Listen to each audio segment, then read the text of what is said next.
is Grace from Global College. 안녕하세요. 잘 지내셨나요? Welcome back to Global College Interpretation. Now we're at the advanced level 1 and 2. So for this interpretation program, for the ITT part, it's always going to be videos 1 and video 2. The video 1 will always be short sentences, and video 2 will be longer sentences or paragraphs and passages.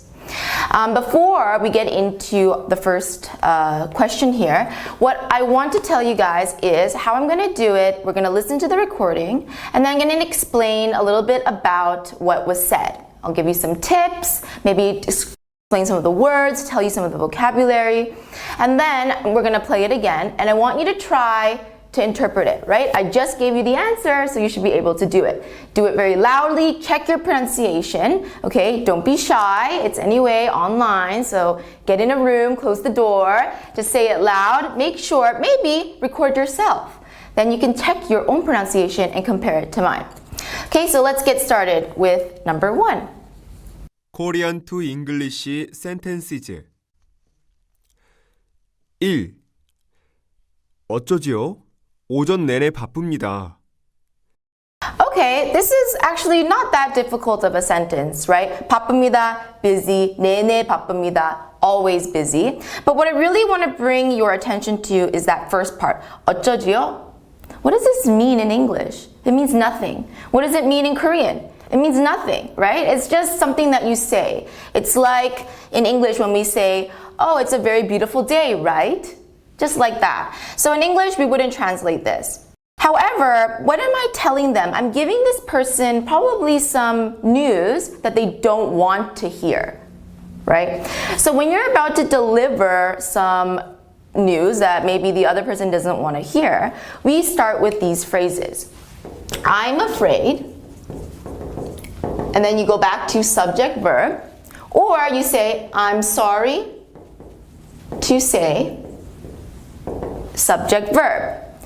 This is really interesting because sorry we actually don't use a lot in business speaking or business writing or business English because it's too personal, right? It's a little bit too emotional for business English. But we're not saying sorry for doing something. I didn't make a mistake, right? It's just saying, well, you're sorry to say. 말하기가 미안한데, right? Or we can also use I'm afraid. So what are they sorry for, I guess? They say, I'm sorry to say that I am busy in the mornings. Now, I didn't say always in the morning or every morning. I just said in the mornings, plural. And you'll see this a lot more in business English than something like all mornings or every morning, okay? So let's listen to it one more time. Try to do the interpretation yourself, and then I'll just repeat a model answer at the end. Korean to English sentences. 1. 어쩌지요? 오전 내내 바쁩니다. Did you try it? Good job. So the answer, a model answer might be, I'm afraid I'm busy in the mornings, or I'm sorry to say I am unavailable in the mornings. All right, now let's listen to number 2. 2. 죄송하지만 화요일 약속을 변경해야겠는데요. 갑자기 일이 생겼어요.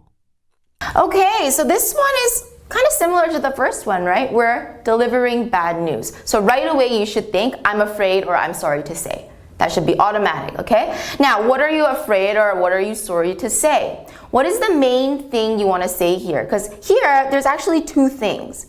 They're saying 갑자기 일이 생겼어요, and also 약속을 변경해야 됩니다, right? But you have to think which one is the cause, which one is the effect, and which is the one that's more important.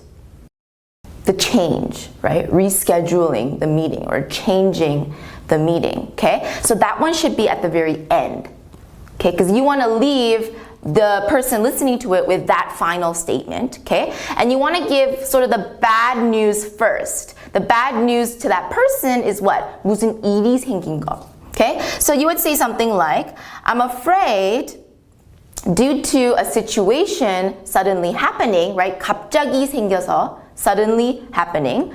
And here, 일, I would use not work, but you can say something like situation or matter, or 급한 일 would be something like urgent matter. This is a good one as well. Oh, urgent matter. Okay, so a model answer would be something like, I'm afraid something suddenly came up. I will have to reschedule our Tuesday meeting. So let's take a listen. Now you try it, and then I'll say the model answer again. 2. 죄송하지만 화요일 약속을 변경해야겠는데요. 갑자기 일이 생겼어요. Okay, so model answer could be something like, I'm afraid due to something coming up, I will have to change our Tuesday meeting. Okay, moving on to number 3. Let's take a listen.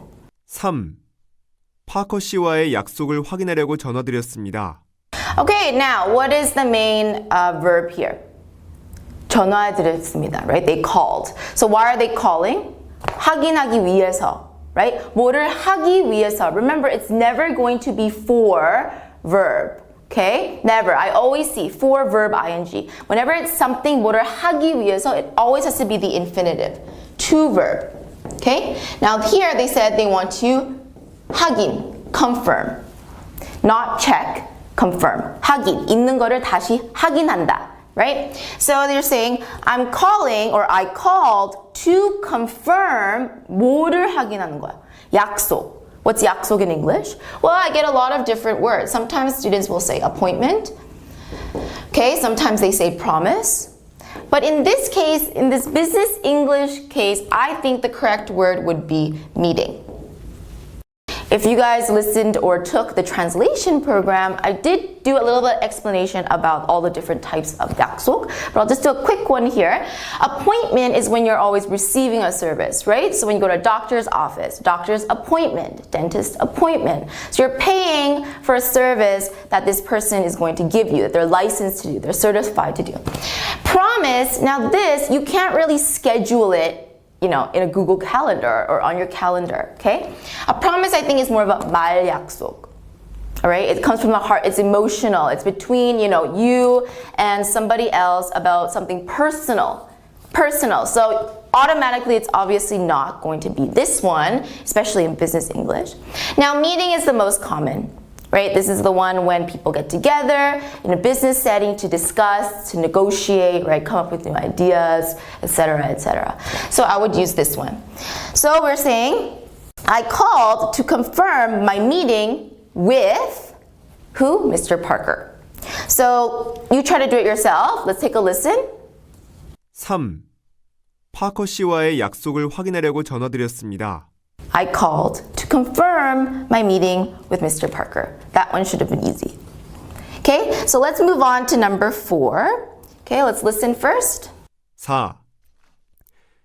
약속은 10일 금요일 11시로 예정되어 있습니다.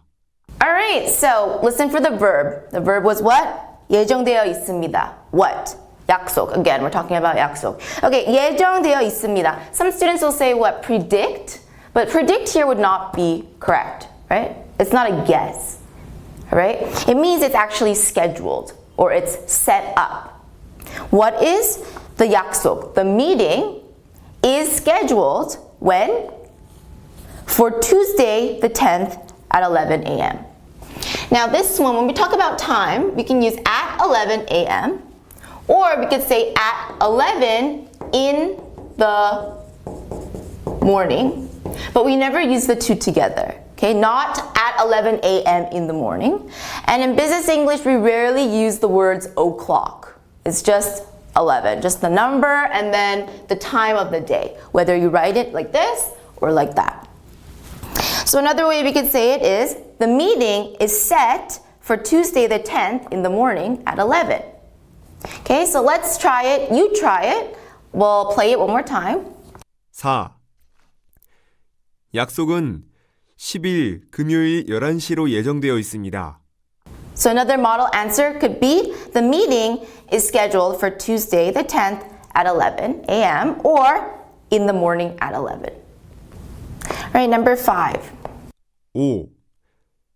공항에 어떤 분이 마중 나오시는지 아시나요? Okay, so this is a question.